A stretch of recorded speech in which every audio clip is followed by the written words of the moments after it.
Yeah. Thank you all so much for joining us. Dr. Charles Gessert, everyone. Okay. As we say, this is, and you'll see these slides, but I'll sort of give you, because not everybody can see them clearly, I'll just give you an idea of what we're talking about. Our hope and our right is to have a good death. By the way, to me, the single secret of how to have a good death is have a good life. And I'm really serious about that. I mean, it sounds sarcastic, but if a person lives a good life and then they get really sick and have a painful episode at the end of life, their life remains something that they've enjoyed and valued. I'm almost sorry to see David here, because David has already heard this lecture once. And so you can critique me for consistency. I thought you guys were going to give it a pass because you'd already heard this. They heard me a couple months ago give a very similar talk. There's a few things that have been changed, but not much. A good death is death with dignity, gently and painlessly. And a bit of the history is, you may have heard of the Hemlock Society. It was founded around 1980. The Hemlock Society eventually, it was sustained very much by the book by Derek Humphreys called Final Exit, which is still in print and widely available. The Hemlock Society eventually split into two organizations, Compassion and Choices, which deals with legislative issues, which we'll touch on in just a moment, and also then into the Final Exit Network. Now, the Final Exit Network, of which I am part, I'm on the medical evaluation committee of the Final Exit Network.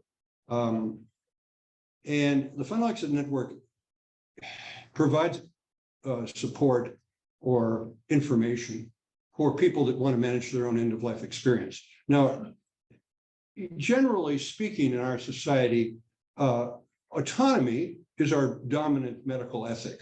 And so if you are approaching a ethically rich question, the principle of autonomy is always going to be raised. What did the patient want? What did the patient communicate to their loved ones that they wanted? What did they write down that they wanted? All these are variants of autonomy, because what we're doing is we're trying to capture the will of the individual and use that to guide medical care. However, there are real limits to autonomy, because autonomy cannot be exercised under certain circumstances. In other words, when the medical establishment feels that it's in the best interests of the patient, that's a different principle, then the autonomy might be overridden.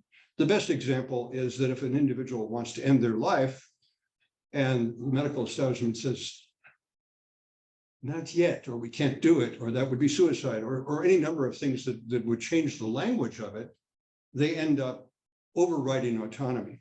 So when we get to the Final Exit Network, the Final Exit Network operates, I would say, almost symbolically nationally. And to give you some perspective on that, in the United States, in any given year, there are about 3.8 million deaths. Of those 3.8 million deaths, about 100 are affected by the Final Exit Network. So clearly, it's symbolic. It's not a major force. If you look at how many people are served by hospice, it'd be in the tens of thousands, hundreds of thousands. It's a vastly huger, more impactful operation. Final Exit Network, though, works at the margin, and it tries to push various concepts into the general public's consciousness. For example, the language that we use around the end of life. We talk about death, of course, and most of us object a little bit mildly to all the euphemisms that are used for death, passing away and going to a better place. And all you have to do is read the obits, and you'll find that people have come up with all kinds of flowery language to avoid saying that they died. They've gone to be with their maker, or they whatever. Oops, what did I do? Oh, you didn't do anything. Here we go. I'm just putting you back in here. See, if I touch technology, something goes wrong. I'm always afraid I'm going to be launching missiles somewhere in the Ukraine if I touch something. Anyway, we not only work on clarifying the language, but clarifying the legal limits of what you can do. In other words, what the Final Exit Network does, and we'll get to this in just a moment in more detail, but what they do is they provide information for people. They encourage them to read certain things and think about certain things, and then they provide them with information about equipment that they can acquire where they can legally manage their own deaths. Now, that equipment is generally rebreathing equipment, having to do with breathing nitrogen rather than oxygen. And if you have a way of rebreathing, or helium was used in the old days, but then the people that manufactured helium for balloons got wise and they began putting oxygen in the helium. And so you can't really buy a tank of helium anymore that'll assist you if you want to go off into the good night. Talk about euphemisms. Anyway, it's generally rebreathing equipment. Well, how do you manage that? The individual, the final exit network will not set up the equipment for you. They won't touch you. They're not going to touch the equipment. They're not going to provide. They're not going to bring the equipment. The individual has to arrange for it either through the internet or through a friend or somehow to get the equipment. Now, what happens when the person goes through the process of actually using the rebreathing equipment and going dying? Well, that leaves the equipment behind. Who is going to be informed, and how are they going to be informed that there's now a dead person in this apartment or in this residence? These are open questions. When the police or the medics arrive, is the equipment still there or not? So these are sort of open questions, and the Final Exit Network is pushing the envelope on this, trying to make sure that we are working as close, in close cooperation with the police as we can, in close cooperation with prosecutors, and avoiding problems for the families and for ourselves. It's not always easy. Some ambitious prosecutors say, aha, here is a good group that nobody will love. And we can go after them and kind of clip their wings. And that's actually one of the very few cases nationally is here in Minnesota. It's a case where the advice that was provided was considered assisting suicide, and assisting suicide is illegal. However, the advice that was provided under Second Amendment rights, or First Amendment rights. Second Amendment is different. First Amendment rights of free speech. In other words, it was not coercing anybody. It was not providing equipment. It was not assisting. It was only providing information. So in other words, that's still in the courts. That's a contest between, is it assisted suicide or is it a First Amendment prerogative? Let's see now, how do we die? I bring to this discussion 50 years of involvement in medicine. I graduated from the Medical College of Wisconsin in 1971 when the earth was still cooling. And I've served on hospital and organizational ethics committees for most of the last 50 years. Ethics is what we might, or medical ethics is what you would call applied ethics. In other words, it's not theoretical. It's actually trying to make decisions in real time that will have a substantive consequence. I must say, I have not only enjoyed the years of medical ethics, but at one point I even made a career shift. I switched from clinical medicine to doing research on ethical issues. And so I got a master's in public health so that I could understand statistics. And we began studying things like the use of feeding tubes in dementia, and who does it and who doesn't do it, and what are their goals. These are very interesting research questions. And we would do, the typical research we would do would be to convene a focus group. And we would be very clear about who we wanted in the focus group. We wanted family members of people with very advanced dementia, people that were already institutionalized and could not speak. So we had very, very high criteria for how advanced the dementia had to be in order to have the family members qualified to be in the focus groups. Then we'd sit down with them and we would examine or question and have them talk to each other about their goals. What were they trying to achieve? What would be a good outcome? What do they expect to happen? There's a test question that we used in this research, which is really, really interesting. And now everybody has to pay attention. What we did was said something like this. Let's imagine that your mother or grandmother has been losing a lot of weight. And the nursing home comes to you and says, you know, Gladys is not doing well. She's losing a lot of weight. What happens next? And then we would have a pause and just wait for people to respond. And what we're listening for is what pronoun they use when they when they do the answer. If they use I or we, they are thinking of themselves as having a role in that decision making. They are essentially revealing an internal locus of control, as we would say in psychological terms. That means that they believe that the next step will be guided or directed by them. We would want so-and-so, I would do this. If they invoke a third party, God, nature, the doctors, the hospital, all these things are third parties, not them, but the people outside of them, they are exhibiting an external locus of control. That is to say, some force outside of myself will make this decision. Now, as you might imagine, just to show how interesting this research can get, I'll just say that there's something about 400 years of slavery that encourages an external locus of control. And that's exactly what we found in our research, is that people, depending upon their ethnic background, would have different patterns of decision-making at the end of life. So anyway, this is the research, the kind of research we did for many, many years to try to peel back and understand what was going on in end-of-life decision-making. How should we die? The end deserves as much beauty, care, and respect as the beginning. I'm fond of saying that this is not an appeal for something strange. It's an appeal for symmetry. We actually honor birth in many of the same ways that we would like to honor death. We have family involvement, we have pain control, we have safety, we have involvement of ritual at times, we have all kinds of celebration associated with birth. And all we're seeking in the end of life movement, if you will, is symmetry, saying that the second big event, well, maybe people will count some other things in between, but the second big event after your birth is maybe your death. Let's have it be honored by our society in much the same way that we honor birth, particularly around ceremony. I mean, we have a change from a person having been with us to a person having become a memory.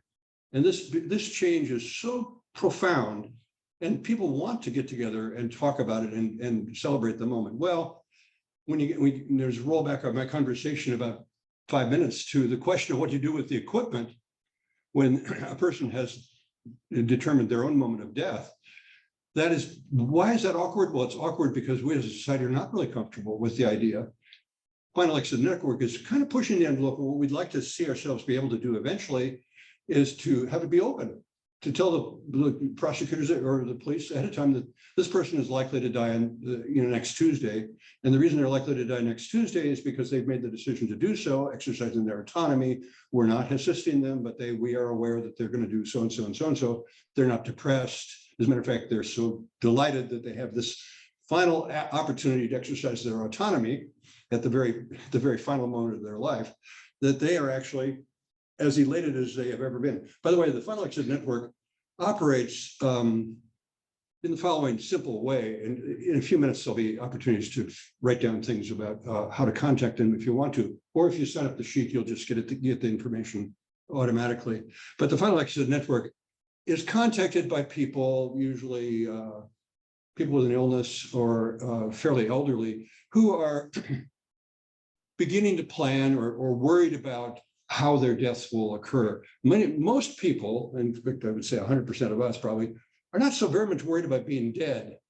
Dying is not so good, though. The process of getting dead can sometimes very, very physically difficult, painful, embarrassing, humiliating. You losing control of things. There's all kinds of things that are contrary to the way we've lived our lives. And so getting dead is very problematic. Being dead, for most people, they don't really know what it means, but they are not worried about it very much. And at least that's what I've run into. There's an interesting aside here that one time I was giving a talk on a related subject. And I said, well, in our research, we found that people of strong religious observation, you can't really measure religious conviction, but we can measure religious observation. How often do they attend church? How often do they pray? How much do they tithe? I mean, there's all kinds of ways of measuring religious observation. And I observed that people of higher degrees of religious observation opt for more aggressive care at the end of life than people that are secular. And somebody in the back of the audience raises their hand. It can't possibly be true because people that are religiously observant are generally speaking going to be the religious people who believe that they're going to a better place, or at least there's the potential of going to a better place. And that why would they be resisting death so stridently? And I said, well, our research suggests that there's a different dynamic, a different psychological dynamic going on altogether that has nothing to do with what you just said. And the experiment I want you to do, there's a thought experiment. We haven't actually done this. I would love to do it, but we haven't done it. You have some very fine measure, some test you take to see how afraid of death you are. And let's say it's very, very fine though, because you can really tell whether they have a score of 8.1 or 8.3. I mean, you're really there. It's a fine measure. So then you line up 1,000 people. And on this end, you've got the people that are really, really, really afraid of death. And on this end, you have the people that, they don't care. You know, it's of no consequence, or they're looking forward to it. You know, they're not afraid of death. So now, then you say, okay, all of you who would like to be part of a community that assures you that you never really die, please step forward. All the people over here step forward, the people don't. What I'm suggesting is that there's an enormous amount of self-selection of not only who is joining religious communities, but more importantly, who stays in religious communities. And part of it is being part of a community of people that you like and trust, who assure you at some level that death is a fantasy. You're not really going to die. There's something else is going to happen. We don't know exactly what, but there's something else, something different. So it is not only plausible, but reproducible. By the way, the guy that raised his hand, I got his name and number, and I went back to my office and I got all the research, and I sent him all the articles, and he had to confess, not confess, that's too hard. He had to acknowledge that, that the evidence was not only clear, but reproducible. It'd been done in several different studies.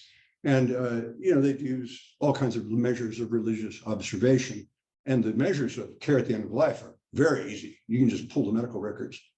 I mean, how many dollars were spent on their care in the last week of life? I mean, these are things that are very measurable and very straightforward. Okay, let's see. I may have lost my capacity to move this here. I'm on slide 8 of 69, so we're not going to get through them, don't get me wrong. We're not going to keep you here that long. Okay. You can just click it. Yeah. What was that? Oh, the second one. Oh, yeah, for later. Oh, yeah, yeah. The cartoon here says right to choose, but what about our right to choose what you do toward the end of life? Now, without too much imagination, you can switch this to a reproductive rights cartoon. And, you know, in other words, what do the reproductive rights and end of life movements have in common? Well, the state is telling you what to do with your body in both cases. And so there are real parallels between, you know, restrictions on what you do at the end of life and restrictions on what people can do reproductively. 7 in 10 Americans support laws. My own research suggests that the right to choose at the end of life is not evenly distributed in society. And this is referring then again to this internal versus external locus of control. European Americans, us, live with the illusion, write that down, illusion of being in control. And, you know, it's really deeply ingrained into the way we were brought up. If anybody wants to have a simple definition of white privilege, you can just say, well, you believe you're in control. And that, you know, we make decisions. Things happen when we decide they're going to happen. You know, that's very much internal locus of control. And that obviously affects our overall decision-making, including our decision-making at the end of life. Now, currently in the United States, aid in dying is legal in 9 or 10 states and the District of Columbia. And it's also in Montana, where it's an odd color there. It's not so much that it's legal, but the courts have declined to prosecute people that assist in dying. You had a question, Will? Just wondering if people's view of dying, doesn't people's view of dying change an awful lot from being younger, being older? Absolutely. If you had those people all lined up, now those people would be assisted in the old. Right. So we're going to have to, when we do it, we'll have to control for age. Well, you're right. But the interesting thing is that it's not just their attitude toward death. I mean, the meaning of death changes. I'll give a quick example. We did this is, I'm going to present research as being fun, and it really is if you get the right team and the right attitude. One time we were sitting around having coffee, this is over at Essentia, and there's like 4 of us were sitting around the table, and I asked her, somebody asked the question, does anybody ever die of old age? And of course, we didn't know what it meant. So you can't answer the question because you don't know what it means. So we said, well, let's make it a research question. And so we got all the death certificates from the state of Minnesota for the year 1998. It was the latest year that was available at that time. This was like 2004. And we then figured out what people died of in their 70s and 80s and 90s. And we had 429 people that were over 100 when they died in that year. And we looked at what they died of. And people, clearly die of different stuff at different ages. And you can outgrow or outlive various kinds of death. For example, cancer deaths are common in people in their 70s and 60s and 70s. But again, in your 80s and 90s, you beat cancer to some degree. I mean, certainly people still die of cancer, but the cancers in young people are fast-growing cancers, and cancers in old people are slow-growing cancers. And so it's, the cancer has the same problems that the rest of your tissue does. It can't reproduce itself as fast as it could when you were young. Well, all this is to say that the death certificates were really, really interesting. If you have a death certificate of somebody that's 45, back to your question, Will, if you have a death certificate of somebody that's 45, the leading cause of death is really interesting and really meaningful, right? Because they either had a car accident or they had cancer or somebody shot them or something happened. Why did this person die? Very interesting. You write it down and it's meaningful and statistics are important. Now a person's 99 and they die. First of all, it's hard to tell what they died of. They had 8 chronic conditions at the moment that they died, including chronic pulmonary failure, congestive heart failure, chronic renal insufficiency. There's a long list. And they left the window open. And so, there's reasons that they died, but the reasons are neither easy to find nor are they particularly interesting. And so what we concluded in this study, can you die of old age? The answer, by the way, is yes, but it depends on what the coroner writes. What we concluded is that as you get older, your resilience, of course, reduces. When you're young, you get something wrong with you, you're very resilient. You have a car accident, you get pneumonia, whatever it is. And so as you get older, your resilience decreases and decreases and decreases. And so more and more trivial things can push you over the edge. And so basically your comment about age is extremely apt. It's quite correct. But as you get older, if you arrange this by age, so we have only 70 and 80-year-olds in the group, that include about half of us. So we're in good shape. Okay, let's keep going because we're not going to get to the cartoons if we don't worry out it. Hi, Geiger. Natural causes. There's the question was, does anybody die of natural causes? It's in the eye of the beholder very much. And what? Well, but it's not, you see, everybody when they're filling out a death certificate is using ICD-9 or now ICD-10 codes. There are codes that they have to use. And so you have to identify a code by number. And there's a code called 797.0, which is senility without other pathology or something like that. That's as close as we could get. And we looked at how often that was used. And it turns out that it's used unevenly around the country. Some states use it at around 4% of deaths. Other states don't use it at all. And it probably has to do with the medical education going on in those states, how the pathologists are trained. Carol just reminded me that we actually need to start Q&A in about 5 minutes. So if you're okay. Oh, my. Okay, well, all I can say is that if I don't get invited back, I'm going to be my feelings are going to be hurt because no, we have a lot of stuff we could go over, but we'll just go quickly through a few things and we're not going to do the cartoons today. Maybe that's what the Q&A will be, is all cartooning. Okay, death with dignity in Minnesota. There's been just in a thumbnail, there have been a number of bills introduced, but they've all stopped in committee. With the election a week and a half ago, we may have some greater prospect for progress on this, but it's not the top of anybody's agenda. So the states that have some degree of medical assistance in dying, I'm never going to make the 5 minutes, but anyway, Canada as a country has medical assistance in dying as a national right. However, in other words, it's part of the healthcare package that is your national right, medical assistance in dying. However, the implementation of medical assistance in dying has been left to the provinces. And so what we have in Canada is a big laboratory for how to do this. What do you do with dementia? Can people say ahead of time that they want to have medical assistance in dying, or do you not get to do that? And if you have advanced dementia, can you still express your wishes or not? I mean, so these are very interesting and difficult questions there. There's a whole rhetoric about this called the now person and the then person.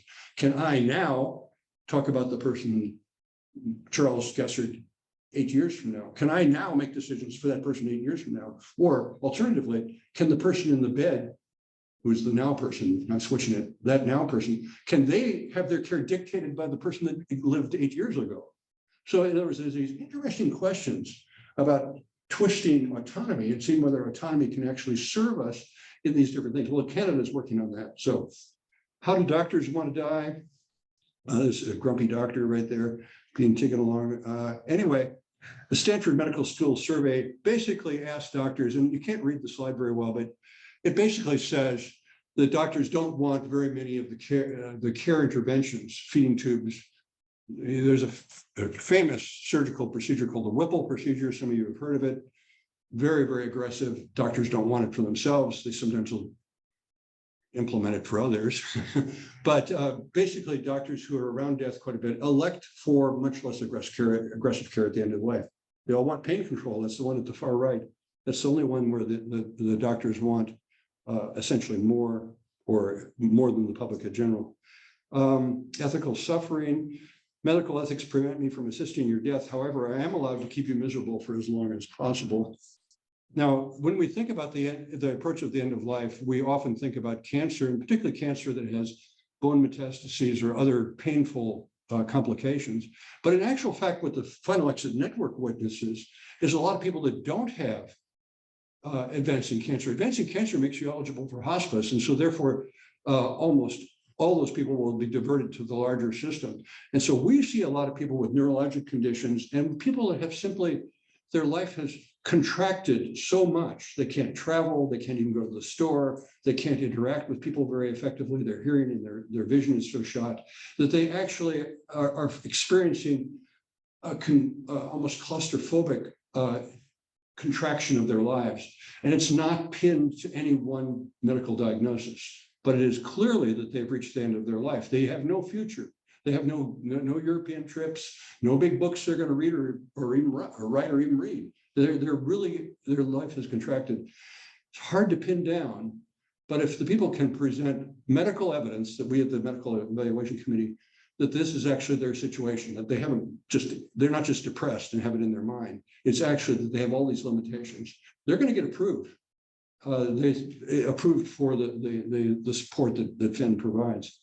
Okay, Final Exit Network, our mission, our vision is any competent person unbearably suffering an intractable medical condition has the option to die legally and peacefully.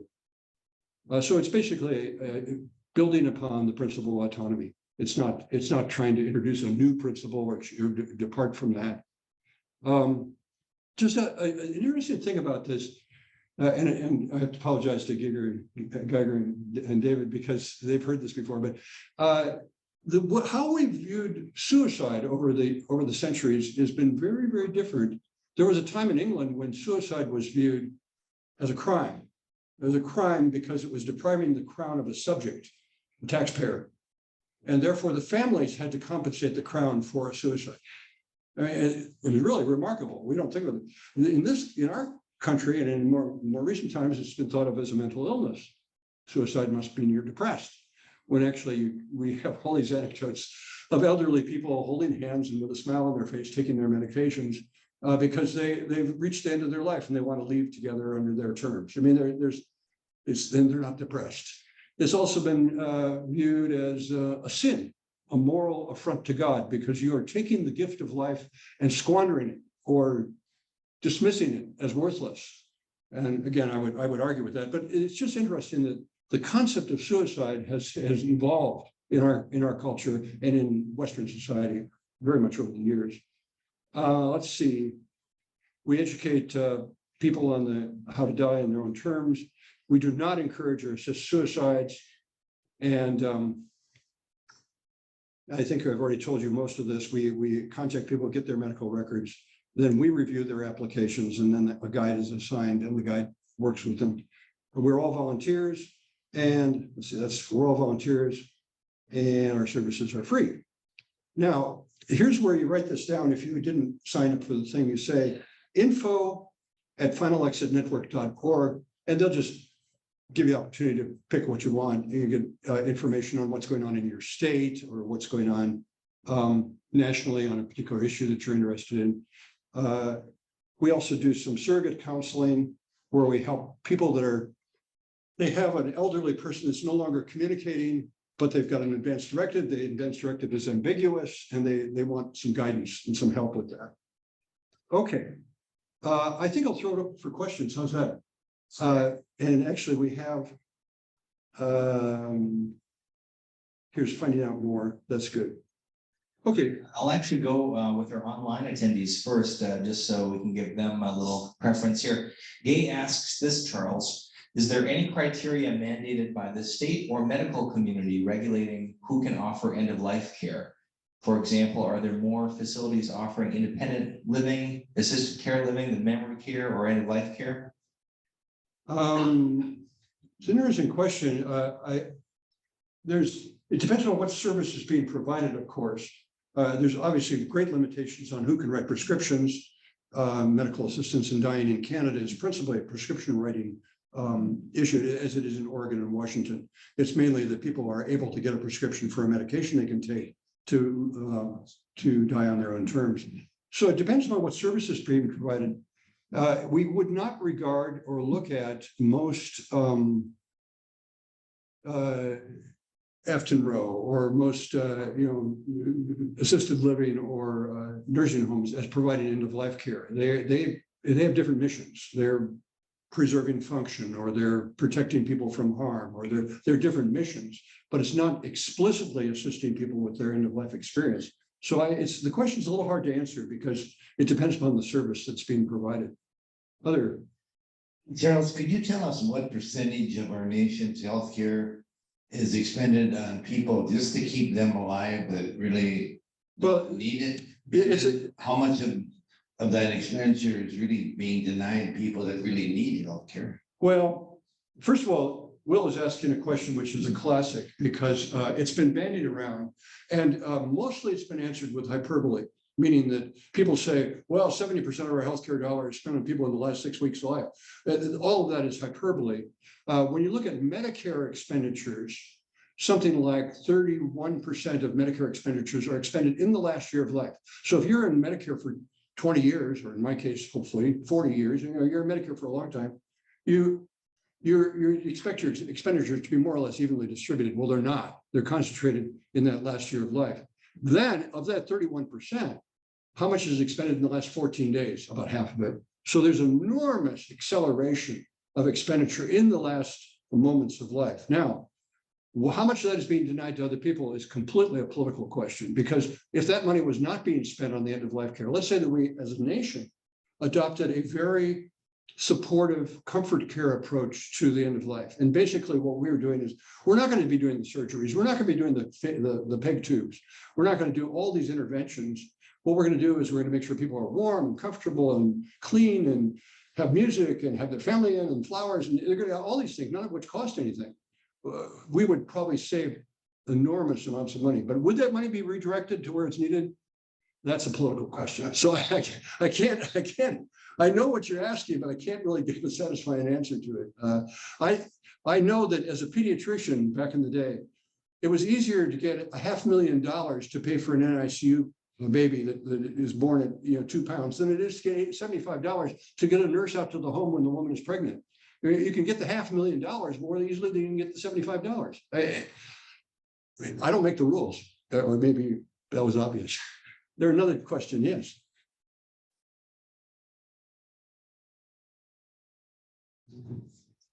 So I know there are a number of countries, aside from Canada, where physician-assisted suicide is legal and even active euthanasia is legal. Is there a particular country's approach that you think we should be emulating? Are we Belgium, Netherlands, or other places? Well, the Netherlands has the most history with it, as you mentioned. They've had medical support. They don't call it MAID. They don't call it medical assistant dying, but they have another name for it. Medical support for dying people for a quarter of a century, long time. And so they would probably be the model because they have the most experience. Much as in this country, Oregon is the model because it has the most experience. And that Oregon, for example, can tell you that of the people that qualify for their program called Death with Dignity, they and receive a prescription, less than half actually use the prescription. Well, that's data collected over a long period of time. People want to have the prescription so they're in control, but they don't necessarily need to use it.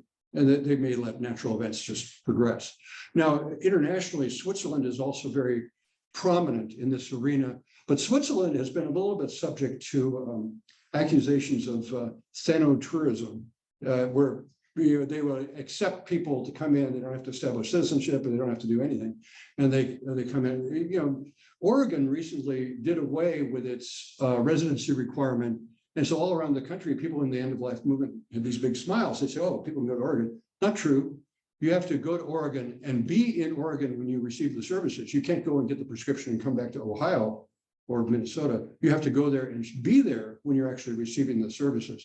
So the model, I guess, would be the Netherlands, but broadly, many countries in Europe are not as wound up around death. I'm going to give an example that's